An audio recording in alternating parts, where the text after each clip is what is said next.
What it be, what it be, what it do, what it do.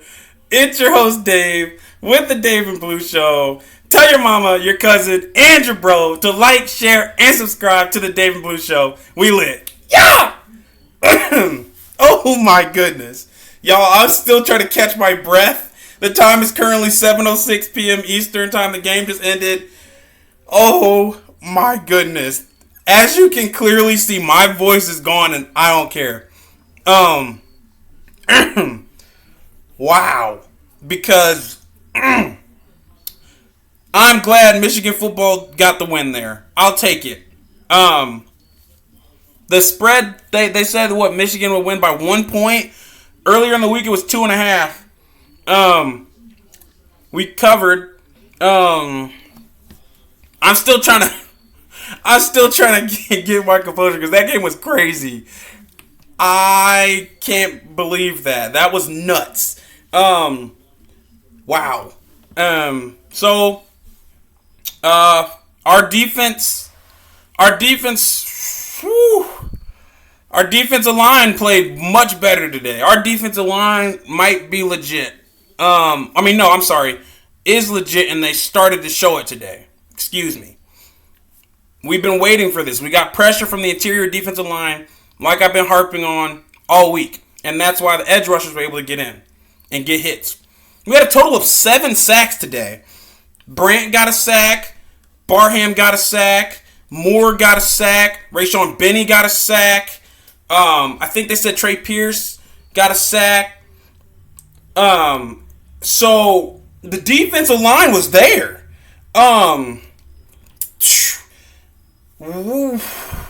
Wow, we won that game. I'm gonna have to go back and watch that because that was crazy. Wow, keys to the game. Establishing the line of scrimmage. We were able to run the ball. So as far as offensively establishing the line of scrimmage like that, I think we did. There were times where the offensive line was getting torched. There were times when the offensive line did their thing. But our running game is still solid no matter how you slice it or dice it. We had 3 runs of 35 plus yards. So that's good. That's great. Justice Haynes. That man is legit. I'm going to start calling him Justice Hulk Haynes. Hulk. Because if he gets angry, the dude breaks off a 75-yard touchdown run. Like, it's nuts. He goes from Bruce Banner, like a mellow dude, to just snaps into the Hulk once we're down and he's upset and he just goes. Like, if you saw him on the reason I say that, he's not an angry guy, obviously. But if you see him on the sideline after that run, he was locked in. Like, that dude just broke it deep. And I think I said in my group chat earlier today that he's going to get a 60-plus yard touchdown run. I said it during a specific possession when he didn't, but it happened. So the run offense really got their run defense out of sorts. And so establishing the line of scrimmage, free play calling. The play calling was okay.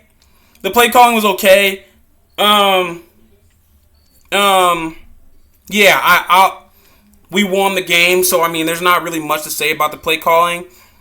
We got the job done. The defense, we'll get to the defense in a little bit.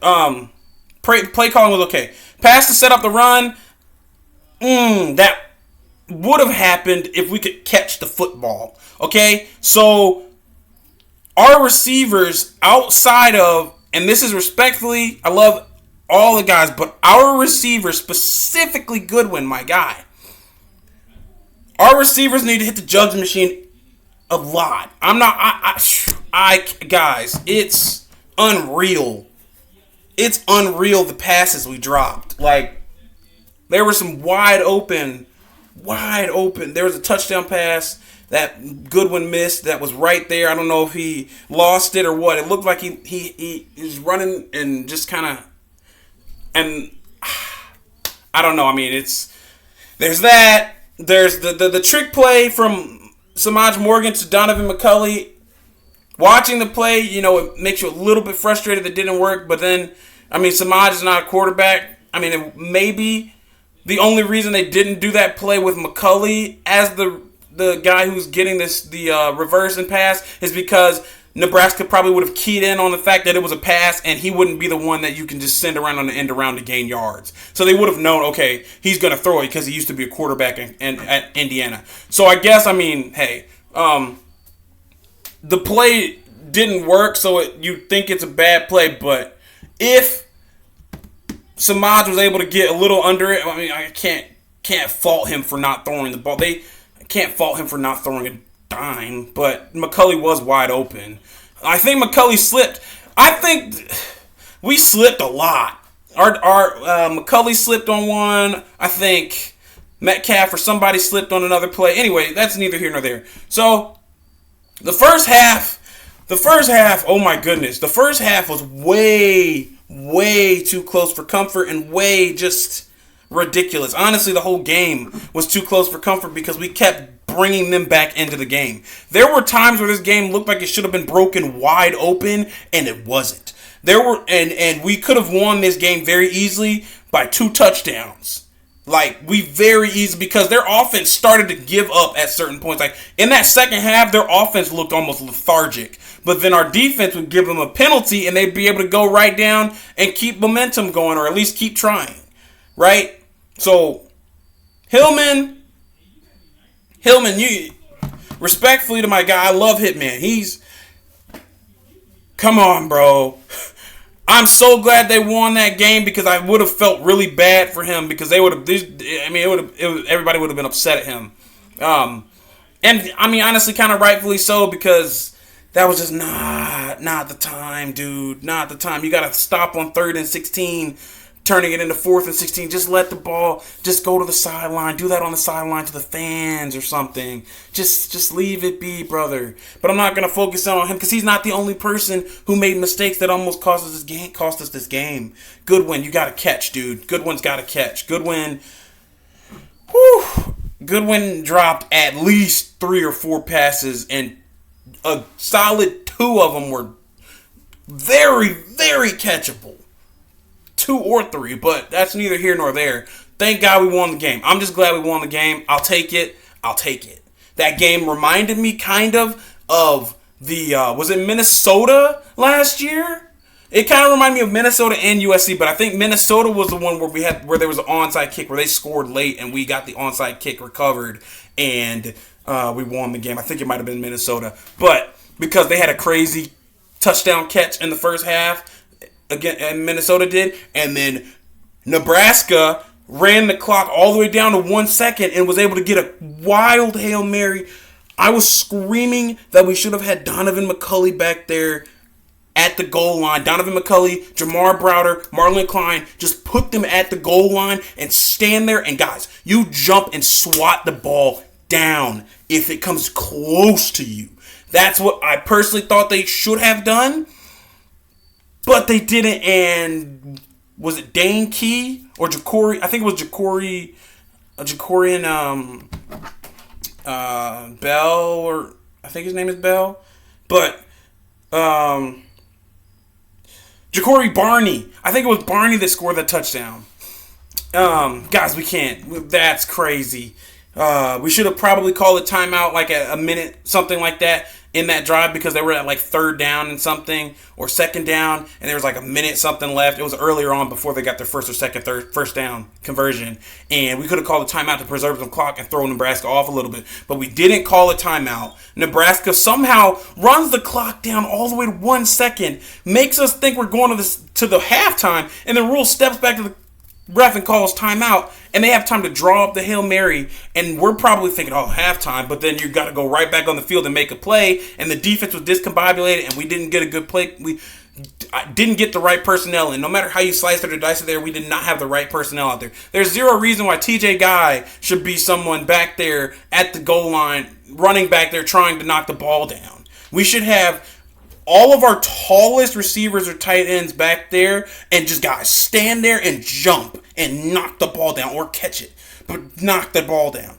Because 4 of our defenders got mossed on that play. But that's neither here nor there because we won the game. Thank God.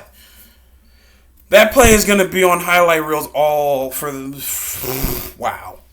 Yeah. So, second half we locked in.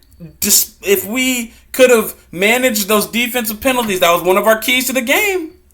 I'm sorry I just showed you my ruined phone right there. I'm upgrading soon. But our keys to the game have been limiting penalties. We gotta limit these penalties. It's crazy. We need to limit these penalties. That was our minor key for the game, was wrapping up and limiting penalties. And we did not limit penalties on defense. Guys. So, but hey, we got the win. We got the win, and that's all we should. I'm thankful. Thank you, Jesus. Like, I am genuinely thankful that we got that win. I cannot express to you how I was feeling during this game. You can tell by how I'm explaining how this game went that I was tripping out. So, I will take the win. I will take the win. Well, 1 point, half a point, 3 points, 7 points, 20 points. I don't care how much we win by as long as we got the win, and we did. And we went to an away environment where they gave us, where we gave them every opportunity to come back in the game, and we still were able to close the door on them, even though it came down to almost the final couple of seconds of the final drive. So 30-27, right? I'll take it. I'll take it. Wow. The defensive line got pressure. I mentioned that. The play calling, I felt like a few times they got kind of conservative because they would throw a screen pass here or there, a little bit much. But, I mean, Bryce didn't have a ton of time to work with at certain points, so you can't really blame them for trying to get the quick game going. But, shout out to, all right, so our MVPs for the game. Woo. Defensively, I'll start with the defensive. Dave's defensive MVP of the game is, drum roll, I'm going to say it, is 1A and 1B. I'll go Jaysean Barham and Cole Sullivan. Cole Sullivan with that crazy interception. And then I think he also got the stop on that third down. And then Barham was just everywhere. Barham he got 1.5 sacks, something like that. He got some tackles. He dropped back in coverage on a play that threw off Raiola. He was just flying around. Jaysean Barham, and because of the interception, I will give Cole Sullivan that 1B, so that honorary mention. So the game ball MVP goes to Jaysean, and then Cole Sullivan gets the honorable mention on defense. Offensive MVP goes to the one and only Justice Haynes. At this point, guys, I think we can just pencil in that Justice Haynes is going to go Justice Hulk Haynes and get angry at some point and break a 75-yard run, because it's happened in every game. He's broken a big run in every single game. Every game. Shout out to Bryce. He did well. He still didn't throw an interception, so shout out to Bryce for that. He has been doing enough, managing it, and the receivers just gotta... Receivers have to come down with these passes at some point this season, guys. I mean, this is crazy. Because you take out a few of those drops, and we're looking at a 2-score game, and we're not even stressing about the game up until the last minute. So, yeah, we got to limit the penalties. Again, that's just seeming like it's going to be a major key for the rest of or at least for the foreseeable future, until we have a game without a bunch of major penalties. But all in all, hey, our rushing attack worked out as it does, and I think we got above our average for rushing for a game, which is good. So we were able to work their defense, but hey, I'm not gonna lie, Nebraska's defense was better than I thought they were gonna be. I'm gonna be completely honest. Nebraska's defense was better than I thought. I think that we just also sold ourselves on a few different plays, and that just doesn't help you at all. So, hey, I think that tomorrow at some point I may try and come through with a more detailed reaction. Maybe, maybe not. We'll see. But as of right now, thank you, Jesus. We got the win. I'll take it. 27-17 was almost the score. It was almost the score. But hey, I'll take the win. I don't care. If all of my predictions are wrong and we win all of the games, I don't care. If all of my predictions have to be wrong for us to win every game, I want to be wrong for the rest of eternity as far as predicting these games go. So, hey, tell your mama, your cousin, your bro to like, share, and subscribe to the Dave and Blue Show. You know, we lit. Yeah. Check out, I mean, come on. This is crazy. That was a great game. Great game in the sense that we came back and fought through and won. So, hey, tell your mama, your cousin, your bro to like, share, and subscribe to the Dave and Blue Show. We lit. Yeah.